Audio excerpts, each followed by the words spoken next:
கேள்வி பதில் ஆரம்பமாகுது.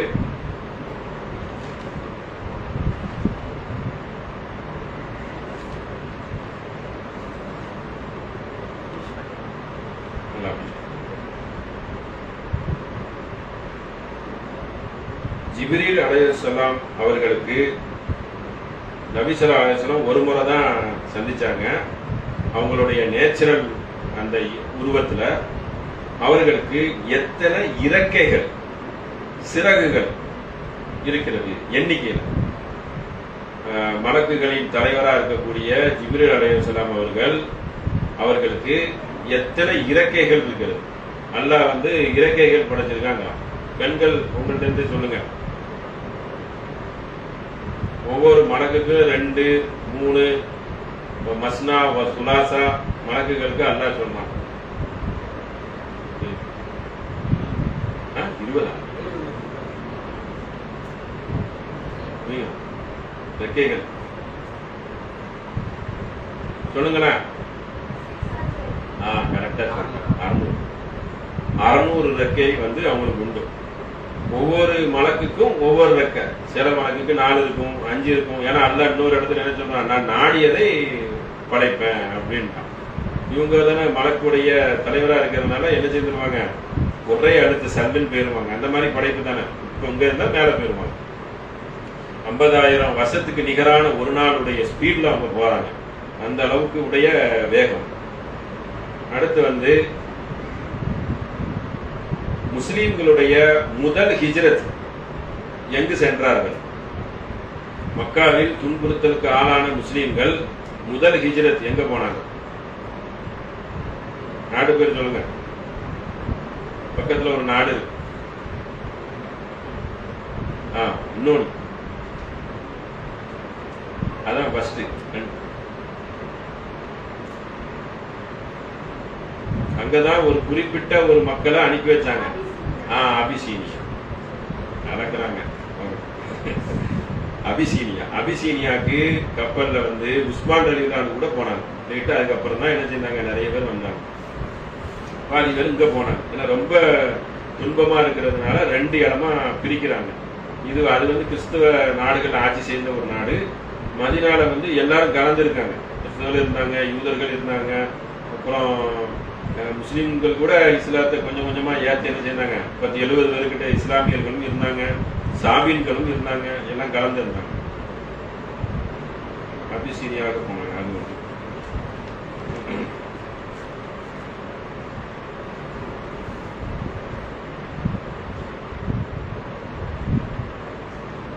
அல்லாஹ் ஒரு சமுதாயத்தை 7 இரவு 8வது ஒரு பகல் தொடர்ந்து அந்த சமூகத்தை அழித்தான். புயலால், காற்றால் அழித்தான். அந்த சமூகத்தின் பெயர் என்ன? பல கூட்டத்தை அல்லாஹ் அழிச்சிருக்கான். சரியா? 7 பிளஸ் ஒரு நாள் 8. கெட்டவர்கள் அடையாளம். கெட்டவர்கள் இல்ல, அது இது வந்து அந்த பேரே வந்துடும். அந்த தீயவர்களுடைய பேரை சொல்லியே அல்லாஹ் என்ன சொல்லுவான், குர்ஆன் வசனத்துல சொல்லுவான். பெண்கள் சொல்லுங்க. ஒரு கெட்ட சமுதாயத்தை அல்லாஹ் அழிக்கிறான். அது 2-3 கூட்டம் கூட இருக்கு. ஆனா அந்த இதுல வந்து 7-1-8 ஒரு பகலை தொடர்ந்து புயல் காற்றால் அழித்தேன் என்று சொல்கிறான். அல்ஹாக்க அந்த சூரா அதையும் சொல்லி அதுலதான் சொல்றான். அல்ஹாக்க மல்ஹாக்க அப்படின்னு வரும்போது அந்த சூறாவுடைய நுழைவாயிலே வந்துடும். சூறாவே சொல்லியாச்சு.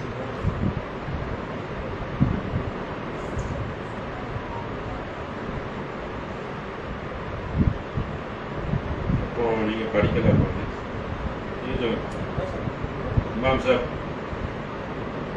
7-8 दिन का तूफान आके वो ஆது சொல்றேன். கரெக்டா சொல்றேன். ஆதுதான். ஆதுங்கிற ஒரு கூட்டத்தை தான் அல்லாஹ் என்ன செய்யணும், அழித்தான். அவர்கள் வந்து நேற்று நம்ம சொன்னோம், வளம்பொரு இந்திய சமுதாயமா இருந்தாங்க. நல்ல திரகாற்றமான உடம்பு, ஆரோக்கியம் இருந்தாங்க. ரொம்ப அட்டுழியம் பண்ணக்கூடியவர்களா இருந்தாங்க. அதனால அதை அடிச்சுட்டு இன்னொரு இடத்துல அல்லாஹ் என்ன சொல்லி காட்டுவான், அவர்களை நாம் படைத்தோம், அவர்கள் பலம் உள்ளவர்களாக இருந்தான், ஆனால் அவனை படைத்த கவி உள்ள அல்லாஹ் வந்து ஒரு பலம் உள்ளவனா இருக்கான, அதை அவர்கள் மறந்து விட்டார்கள். எப்படி சொல்லி காட்டுறாங்க, நீங்க பலசாலி, ஆனா உன்னை படைச்சன, அதை விட நான் ஒரு பலசாலி அல்லவா, அதை நீ மறந்து விட்டாயின்னு சொல்லி இந்த கூட்டத்தை பத்தி அல்லாஹ் என்ன சொல்லுவான், இப்படி ஒரு உவமையான கருத்தையும் சொல்லி காட்டுகிறான். அது சரி சரி. இன்னொரு செய்தி என்னன்னா, இது ஒரு சின்ன கேள்விதான், குர்ஆன் வசனங்கள் இல்லை, குர்ஆனிலேயே அதிக வசனங்கள் கொண்ட அத்தியாயம் சூரா எது? இவ்வளவு நாள் படிக்கிறோம்ல, பக்ரா. 3 பேர் சொல்லியிருக்காங்க, 3 பேர் சொல்லியிருக்காங்க, இங்க 2. அப்ப அல்-பக்ரா வசனம் தான் 282 வசனங்கள் கொண்ட அதிகமான எண்ணிக்கை கொண்ட வசனம். மற்றதெல்லாம் அது கீழே தான் வரும்.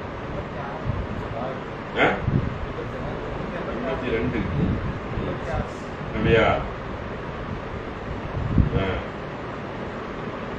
மாத்தி கொடுத்து பரவாயில்ல, பார்த்து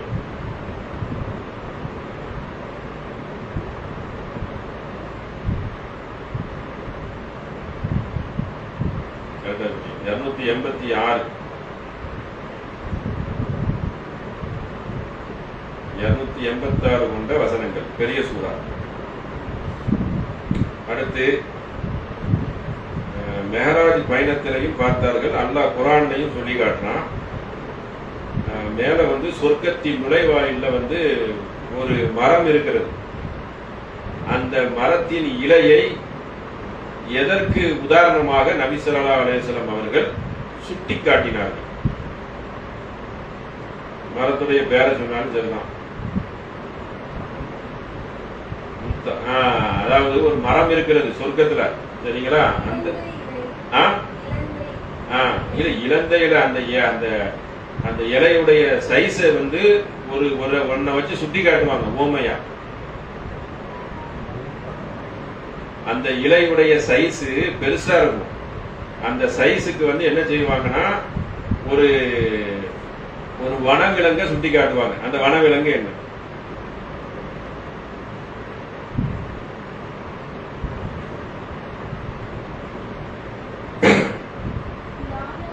யானை. யானையுடைய செவி, கால், அந்த பெருசா அந்த வந்து இலை இருக்கும். அந்த மாதிரி அதை சுட்டி காட்டுறாங்க. அதனுடைய அந்த சைஸ, விசாலமான சைஸை என்ன செய்யறாங்க, சுட்டி காட்டுகிறார்கள். அடுத்து ஒரு கேள்வி, 3இல் ஒரு பகுதி என்று ஒரு சூறாவை நபி ஸல்லல்லாஹு அலைஹி வஸல்லம் அவர்கள், அது பேர் சொல்லணும்ல, சூறாவுடைய பேர் சொல்லுங்க. அப்பதான் இன்னும் அது கரெக்டு தான். 3இல் ஒரு பகுதிக்கு, ஒரு சூறாக்கு வந்து அல்லாஹ் வந்து என்ன செய்யறான், நபி ஸல்லல்லாஹு அலைஹி வஸல்லம் ஒரு ஹதீஸ்ல வரக்கூடியது, அந்த ஒரு கணத்தை கொடுக்குறான். அது பெண்கள் சொல்லுங்க, சூரா பேரு வந்து நீங்க தான் சொல்லணும். இக்லாஸ், ஏகத்துவம். அதுல முழுக்க முழுக்க அல்லாஹ்வுடைய தனி சிஃபம் இருக்கிறதுனால இக்லாஸ். எல்லாமே அல்லாஹ் ஒருவன், அல்லாஹ் தேவையற்றவன், அவன் யாருக்கும் பிறப்படவில்லை, அவனை யாரும் பிறக்கவில்லை அப்படின்னு சொல்லக்கூடிய வசனம். அவனுக்கு நிகராக யாரும் இல்லை.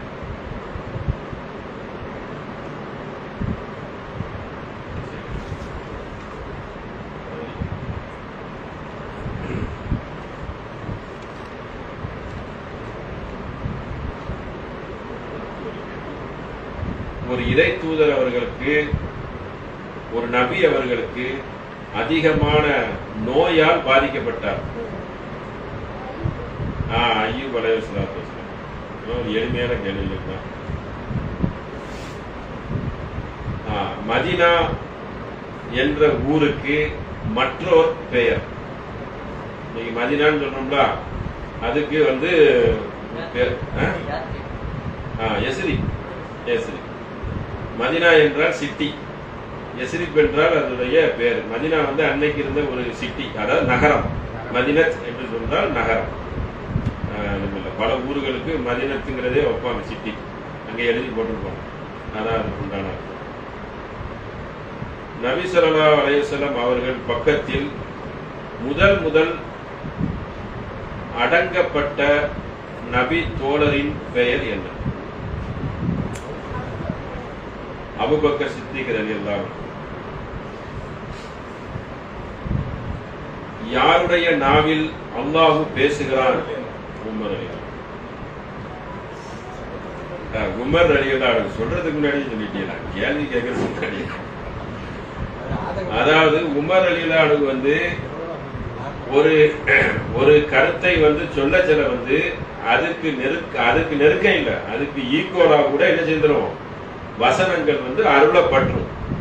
அதுக்காக எல்லா நேரங்களும் இல்லை. அதை வைத்து விட்டு சஹாபிகளுக்கு என்ன செஞ்சிருவாங்க, ஒரு தெய்வ அம்சம் இருக்கிற மாதிரி கொண்டு போயிருவாங்க. இந்த மாதிரி ரூட்டை பிடிச்சி அவங்க வந்து ஒரு 4-5 வசனம் தான், சரிங்களா, அதிகம்லாம் இல்லை, ஒரு 4-5 வசனம் தேடி பார்த்த வரையில அவங்க சொல்ல அதுக்கு என்ன செஞ்சிருவோம், ஈக்குவலான முறையில வந்துடும். உதாரணத்துக்கு ஒண்ணு என்னன்னா, அந்த கைதிகளை வந்து பிடிப்பாங்க. எல்லாரும் என்ன செய்வாங்கன்னா, அபூபக்கர் ரலியல்லாஹு அன்ஹு உட்பட பாவம் பார்த்து விட்டுறலாம், எல்லாமே நம்ம சொந்தக்காரங்க அப்படின்னு சொல்லுவாங்க. விட்டா திரும்ப சண்டைக்கு வந்துருவான்ல காபீர். விட்டா போதும், அடுத்த வேற பிளான் பண்ணி வந்து அடிச்சு நொறிக்கிறலாம் அப்படின்னு நினைப்பான்ல. ஏற்கனவே அடிச்சு விரட்டப்பட்டவங்க வெறியோட, அவங்களுக்கு பயந்துதான் இங்க வந்திருக்கு அல்லாஹ்வுடைய அருளால. அப்போ வந்து உமர் ரலியல்லாஹு அன்ஹு மட்டும்தான் என்ன சொல்லுவாங்கன்னா, விடக்கூடாது, அவங்கள கொல்லணும் அப்படிங்குவாங்க. கொல்லணும், அவங்களோட ஏதாவது பிணைய வாங்கணும். அப்ப இதுக்கு ஈக்குவலா என்ன வந்துடும், வசனம் வந்துடும், அல்லாஹ் அருளிடுவான். இனிமேல் காபிர்களை பிடித்தால் என்ன செய்யுங்க, நீங்க வந்து தண்டனை கொடுங்க, அவர்கள் மாறுற வரைக்கும் அப்படின்னு அல்லாஹ் வந்து ஒரு வசனத்தை இறக்கிடுவான். உமர் ரலியல்லாஹு அன்ஹு சொன்ன மாதிரியே இது மனிதர்களுடைய ஒரு சிந்தனை சம்பந்தப்பட்டது, சரிங்களா. ஒருத்தர் வந்து இப்படி யோசனை பண்ணுவாங்க, இன்னொருத்தர் வந்து இப்படி யோசனை பண்ணுவாங்க. அதனால அது வந்து ஒரு இறைத்தன்மைக்கு நிகரானது கிடையாது. மனிதனுக்கு என்ன தேவைங்கிறது ஒரு மனிதனுக்கு தெரியும். அதனால அதுக்கு ஈக்குவலா என்ன செஞ்சிடும், வந்துடும். அதான் ஒரு செய்தி. ரமலான் மாதத்திற்கு பிறகு சிறந்த மாதத்தின் நோன்பு எது, அந்த மாதத்தின் பெயர் என்ன, அதோட சேர்த்து சொல்லுங்க. அசோரா, முஹரம். முஹரம் தான் ஆரம்பத்திலே ஏறக்குறைய மூசா நபி காலத்துல இருந்து அந்த நோன்பு என்ன செஞ்சுட்டு ஆரம்பத்துல இருந்துட்டு இருக்கு. அவர்கள் வந்து என்ன செய்வாங்கன்னா 9 மட்டும் வைப்பாங்க. அது நபிசலாசத்துக்கு நிறைய நாளா தெரியாது. பிற்பாடு அவங்க வஃபாத் ஆகிறதுக்கு நெருக்கமான சூழ்நிலையில தான் தெரியும். இப்ப கேள்வி பதில் இல்லாம சில வரலாறையும் தெரிஞ்சுக்கிறேங்கிறது தான் சேர்த்து சொல்றோம், தெரியல. அப்புறம் தான் அது ஒரு தெரிஞ்சுக்கலாம அந்த அடிப்படையில இல்லைன்னா கேள்வி பதிலோட போயிடும். அதுக்கப்புறம் அது தெரிஞ்சுக்கிட்டு தான் நபிசலாசலம் என்ன சொன்னாங்க, அடுத்த வருஷம் நான் உயிரோட இருந்தா 9, 10 வைப்போம் அப்படின்னாங்க. 9க்கு வரலாறு என்னன்னு கேட்டேன்னா, இல்ல யூதர்கள் வந்து 10 வச்சாங்க, சாரி, சரிங்களா. அது நபிசலாசலம் 10, 11 சொல்லாம 9, 10 வைப்போம்னு சொன்னாங்க. ஏன்னா 10 தான், அந்த ஒரே நாள்ல தான் பேரப்புள்ளையும் சகிதாவி மரணம் அடைவாங்க. மூசா நபி என்ன செய்வாங்க, இஸ்ரேல் சமுதாயத்தை காப்பாற்றுவாங்க. சாரி, தவறுதலா சொல்லிவிட்ட. முஹரம் 10. 10ல் பனி இஸ்ரேலை சேர்ந்த யூதர்கள் நோன்பு நோட்டினார்கள். நம்ம வந்து 9, 10 என்ன செஞ்சோம், சேர்ந்து வைக்கிறோம். 10, 11க்கு வைக்க கூடாது, அப்படியும் குழப்பி விடுவாங்க. 9, 10 தான் வைக்கணும். அது வந்து நன்மைகள் அதிகம் இருக்கு. வருஷம் பூரா நோன்பு வச்ச நன்மைகளும் அதற்கு கிடைக்கும்.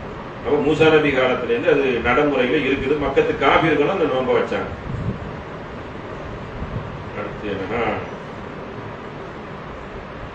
அல்லாஹ் சுப்ஹானஹு வ தஆலா குர்ஆன்ல ஒரு வீட்டை மனிதனுடைய நம்பிக்கைக்கு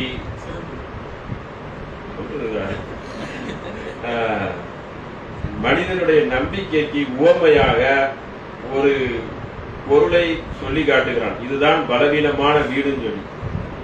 அது பொருள் இல்ல, ஒரு பூச்சி வஸ்துகள். அதனுடைய பேரு என்ன? பெண்கள் சொல்லுங்க பாக்கும். அன்கபுத், பேரோட சொல்லிட்டாங்க. பலவீனமான வீடு சிலந்தி பூச்சி இருக்குல்ல, அதுக்கு நிகரானதுதான் காபீர்களுடைய நம்பிக்கை என்பதற்கு அல்லாஹ் என்ன செய்யறான், ஒரு உவமையாக சிலந்தியுடைய அந்த பின்னலை வந்து என்ன செய்யறான், சொல்லி காட்டுறான். அந்த அளவுக்கு தான் அவங்களுடைய பலவீனமான நம்பிக்கை அப்படின்னு.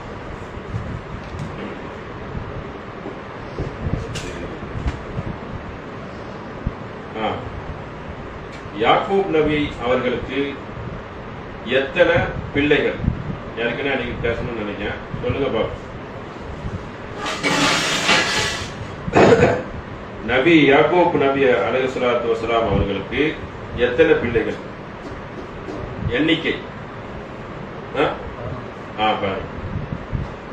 11 பிள்ளைகள். சரிங்களா? அவங்களுடைய வழி தோன்றர்கள் தான் பனி இஸ்ராயேல். அது மூலியமா தான் இந்த வம்ச வழி வந்து உருவாகுது. யாரு? இந்த யூதர்கள். அதுல இருந்து பல கோத்திரமாகவும் பிரிகிறாங்க. அல்லாஹ் 12 கோத்திரம் சொல்லி காட்டுறான் குர்ஆன்ல. இன்னும் பல கோத்திரமாகவும் இருந்திருக்காங்க. அவங்களுக்குள்ளேயே பல பிரிவுகள், உட்பிரிவுகள் அந்த மாதிரி இருந்திருக்கு. அடுத்த ஒரு கேள்வி வந்து, அதாவது நபி ஸல்லல்லாஹு அலைஹி வஸல்லம் அவர்களின் உம்மத்துக்கு நமக்கு எத்தனை வக்து தொழுகையை மேராஜ் பயணத்தில் அல்லாஹ் முதல் கடமையாக்கினான்? 50. அப்புறம் கேள்விப்பட்டிருப்பீங்க, திரும்ப என்ன செஞ்சுட்டாங்க? மூசா நபியை பார்த்து குறைச்சிட்டு அது கடைசியில என்ன சொல்லப்படும்? விதியில, அல்லாஹ்வுடைய விதியில என்ன வச்சிருக்கான்? 5 தான் வச்சிருந்தேன், 5 என்ன செஞ்சுட்டான்? அதையே மக்களுக்கு இதாகிட்டாங்க. இந்த 5 கூட அவங்க உம்மத்து தொட மாட்டாங்கன்னு சொல்லி என்ன செய்யறாங்க? மூசா அலைஹிஸ்ஸலாத்து வஸலாம் சொல்றாங்க. அப்படிதான் இருக்குது நிலைமை நிறைய. அடுத்து, ஈசா அலைஹிஸ்ஸலாத்து வஸலாம் அவர்கள் பிறந்த ஊர் பெயர் என்ன? நாடுன்னு கூட வைக்கலாம், இல்லைன்னா நாடாயிக்கலாம். ஊர் பெயர் என்ன? எங்க பிறந்தாங்க?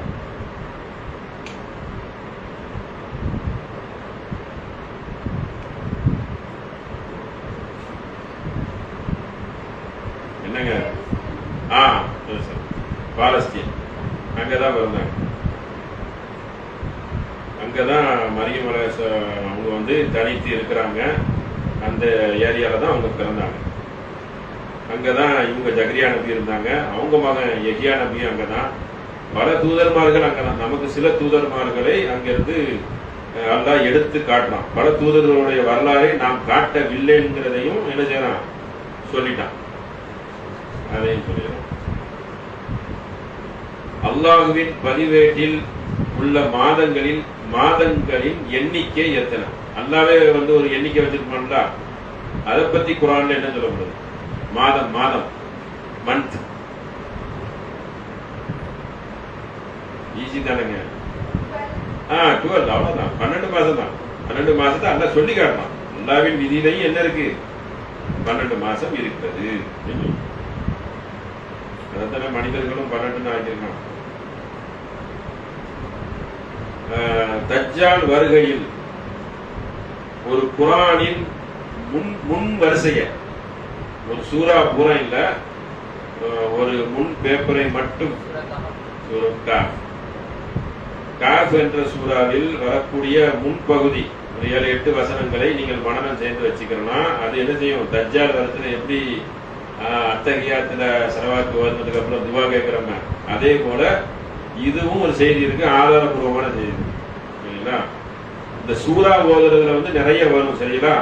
அதுல வந்து நிறைய வாக்கியா வரும், நிறைய வரும். ஆனா சில சூறாக்கள் தான் அது ஆதாரபூர்வமானது.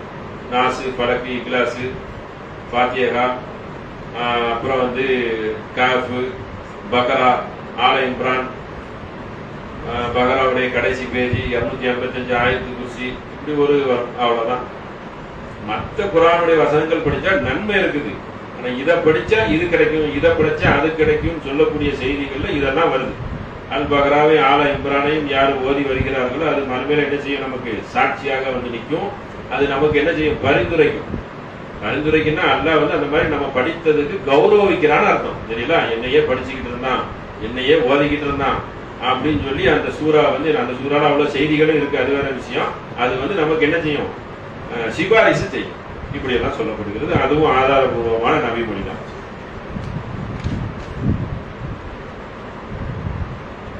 அல்லாவின் குதமா இது வயலுள்ளி குதமா என்றால் என்ன? தமிழ் அர்த்தம்.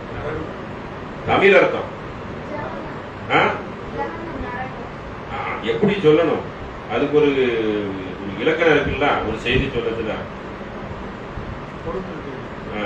அது எப்படிப்பட்ட நெருப்பு நெருப்பு நெருப்பு சொல்லிட்டீங்க. அதுக்கு முன்னாடி ஒரு வேர்டு இருக்கு. குதமா என்றால் என்ன? அம்மா அதிராகமா குதமா நாருல்லாஹி மூக்கதா அல்லதி தத்தலிவு அலல் அஃபிதா இன்னகா அலைஹி முஸரா பியமதி மத்ததா. அல்லாஹ்வின் மூடப்பட்ட நெருப்பாகும். அல்லாஹ் ஒரு மூடப்பட்ட நெருப்பா வச்சிருக்கான். அது அவர்கள் உள்ள வரைக்கும் சென்றடையும். கம்பம் வரைக்கும் பெருசா எரியும். அதாவது கொழுந்து விட்டு எரியும். அப்படி சொல்லப்படுது. அதுக்கு மூடப்பட்ட நெருப்பாகும். நெருப்பாகும் நீங்க அதுக்கு கூட ஒரு வாசகமும் என்னது சேர்ந்து வருகிறது. அடுத்து கடைசி கேள்வி சரிங்களா?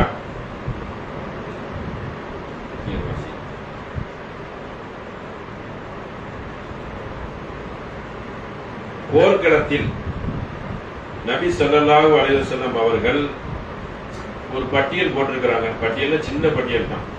யாரையெல்லாம் கொல்லக்கூடாது. போர்க்களம் வந்துச்சுன்னு வைங்களா, ஒரு நாட்டுக்கு நாடு சண்டை போட்டோம்னா அதுக்கு வரலாற்றிலேயே இஸ்லாமிய மார்க்கம் மட்டும்தான் இப்படி ஒரு சருத்தையே போட்டிருக்கு. வேற யாருமே போட்டதே கிடையாது. அதுக்கு ஒரு பட்டியல் போட்டிருக்கு. அதை நீங்க தான் சொல்லணும். கரெக்டா சொல்லணும். பலவீனமா இருக்காது. பெண்கள் ஓகே. குழந்தைகள் என்னை குழம்பிட்டாரு இருக்கு. ஒரு நாள் இருக்குது சொல்லுங்க. குழந்தைகள் ரெண்டு சொல்லி இன்னும் 2 இருக்கு அந்த பட்டியல்ல. பெண்கள், குழந்தைகள், மதகுருமார்கள், பெண்கள், குழந்தைகள், மதகுருமார்கள், அப்புறம் முதியவர்கள். நாளாச்சா 5வது ஒன்னையும் சேர்த்துக்கிறங்க. அங்க இருக்கும் பொருள்களை அந்த இதெல்லாம் சேதப்படுத்தவும் கூடாது. இது மனிதர்கள் சம்பந்தப்பட்டது, அது பொருள் சம்பந்தப்பட்டது. அப்போ ஒரு போருக்கு விதி வகுத்த ஒரு மார்க்கம் தான் இஸ்லாமிய மார்க்கம். மற்ற ஒரு சமயங்கள்ல விதியெல்லாம் கிடையாது. உள்ள போனா அடிச்சு நொறுக்குங்க. குழந்தைகளையும் ஈவு இறக்கம் இல்லாம இன்னைக்கும் கொண்டுட்டு தான் இருக்காங்க, கொள்ளுவாங்க. ஆனா இஸ்லாமிய மார்க்கம் எப்படி சொல்லுது? ஏன்னா மத குருமார்களை விட்டுருங்க. ஏன்னா அவங்க எந்த இதுலயும் ஒரு இதை சொல்றதுக்காண்டி தான் இருப்பாங்க. அவன் சில சமயம் எல்லாம் தெரிஞ்சவனா வேற இருப்பான். சரி, எதுக்கு போட்டு அப்படியாவது ஒருத்தன் திருநட்டுமேங்கிறதுக்காக நபி ஸல்லல்லாஹு அலைஹி வஸல்லம் என்ன சொல்றாங்க? மத குருமார்களை விட்டுருங்க. குழந்தைங்களுக்கு ஒன்றும் தெரியாது. பெண்கள் பாவம் பலவீனம். அது இல்லாம கணவனுடைய அந்த முற்படுத்தல தான் பல செயல்முறைகள் அவங்க செய்வாங்க. முதியவர்கள் சொத்து பத்தை நான் செஞ்சு எல்லாத்துலயும் ஒரு விதி இருக்கு பாருங்க. ஒரு நியாயம் இருக்கு, அது ஒரு தன்மையும் இருக்கு. அதையெல்லாம் வகுத்து கொடுக்கப்பட்ட ஒரு மார்க்கம் தான் இஸ்லாமிய மார்க்கம். அதனால அது அப்படி ஒரு மார்க்கத்துல நம்ம பயணிக்கிறத நினைச்சு என்ன செய்யணும்? ரொம்ப அல்லாஹ்வை போற்றி புகழணும். இன்ஷா அல்லாஹ் இதோடைய கேள்வி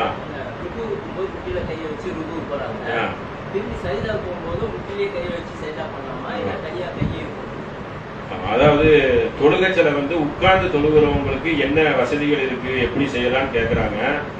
அதாவது செய்கைகள் செய்யணும் தான் அல்லாஹ் குர்ஆன்ல சொல்றான். எப்படி எல்லாம் சொல்றான்? ருக்கு செய்வர்களோட ஏற்கபோ, நீங்களும் ருக்கு செய்யுங்க அப்படின்லாம் சட்டை இருக்கு. ஆனா முடியலைங்கிறவங்களுக்கு இப்பதானே விதிவசம் சொன்னோம். அந்த மாதிரி என்ன இருக்கு? விதிவசமும் இருக்கு. அப்ப ருக்கு செய்யறதுல அந்த செய்கை செய்வாங்க. இந்த சேர்ல இருக்கிற கையை எப்படி பண்ணுவாங்க. பண்ணலாமான்னு கேட்டா பண்ணலாம். ஏன்னா இப்படியே உட்கார்ந்து இருந்தேன்னு வைங்கிறேன், சும்மா உட்கார்ந்து இருக்காரு நினைச்சு குறுக்க போயிருவோம். அப்ப இது நம்மளா புரிஞ்சுக்கிறோம். மார்க்கத்துல நல்ல விதமாவும் புரிஞ்சுக்கணும். அதனால ஒரு ஓரத்துல இருந்துக்கணும். கையை வச்சு இப்படி பண்ணிக்கிறதுனால அது ஒரு செய்கை. ருக்கு தானே செய்யறோம். ருக்கு செய்கிறவங்களோட ருக்கு செய்யுங்க நல்லா என்ன சொல்றான்? வலியுறுத்தலாம். அப்படி செய்ய முடியல, இப்படி குனிஞ்சாலும் எனக்கு வலிக்குது அப்படின்னு சொன்னா கூட்டிலே கை வச்சுக்கணும்.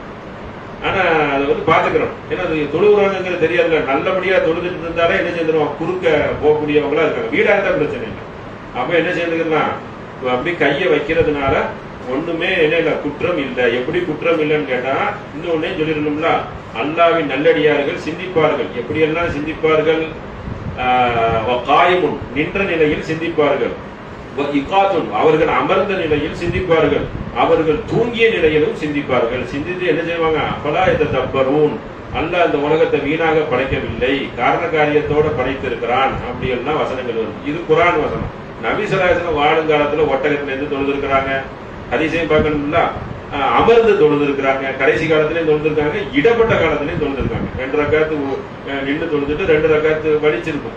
முட்டுகள்லாம் வழிகள் இருக்க தானே செய்யும். அவங்க உட்கார்ந்து என்ன செஞ்சிருக்காங்க, தொழுத நபி மொழிகள்லாம் வருது. நீங்க கேட்ட கேள்வி குனியலாமான குனியாமலையும் தொழுதுக்கலாம்.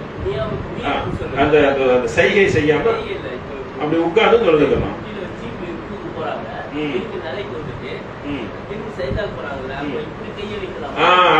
அப்படி சஜிதா செய்கிறதோட சஜிதா செய்யுங்கன்னு வசனம் இருக்கு. ஆனா அப்படி சஜிதா செய்யறது சிறப்பு தான். ஏன்னா அது ஒரு எண்ணம் தான் முக்கியம். இன்னும் நார்மலும் நீயத்.